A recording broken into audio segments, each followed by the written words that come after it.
I think we all have to acknowledge that these companies are broke and they're not going to succeed unless they get smaller. And we've got to figure out a way forward that's fair to the dealers. But at the same time, I don't think we can micromanage and insist they stay bigger. That's why they went broke.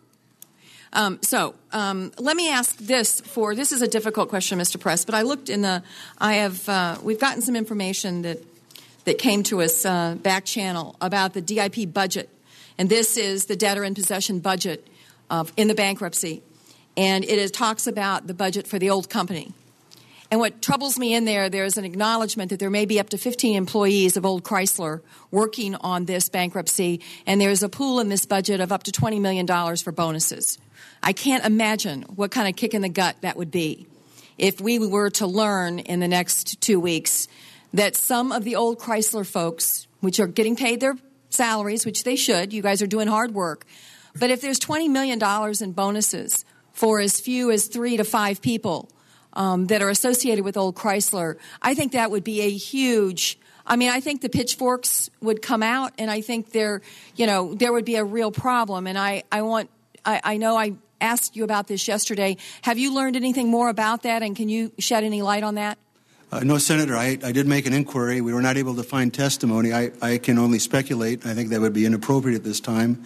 And I will do my best to see if we can find out concretely what that information is relating to. But it is in a preliminary DIP budget, debtor in possession budget, that has been circulated and has been talked about. And I believe your CFO has referred to it in various meetings. So I think we need to get to the bottom of that, and sooner rather than later. I know everything is on a fast track here, but that needs to be also.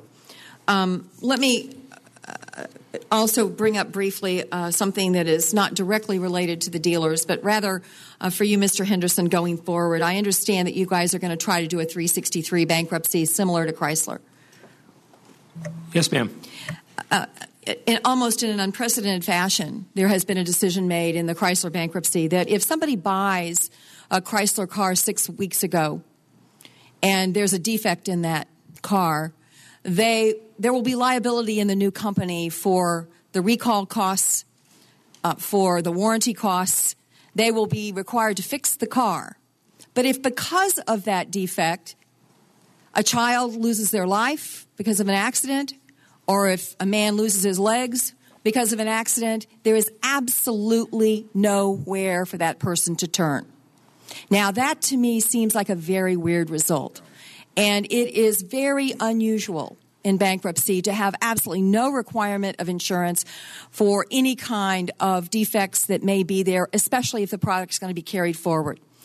I need to know on the record, Mr. Henderson, if you all are going to seek that same kind of immunity for existing claims and potential claims for any cars that have been sold prior to the closing of your bankruptcy. Hey, that would be our expectation, yes. Okay. Well, I'm very troubled by that. I don't get how we can afford to fix the car. But if someone loses their life or limb, by the way, I've understood that since this happened, we've had several companies go back and make filings for 363s now, thinking that they can come in and absolve themselves of any immunity they might of any liability they might have for defects. And I think that's very troubling going forward. And I know I'm out of time, Mr. Chairman. Thank you.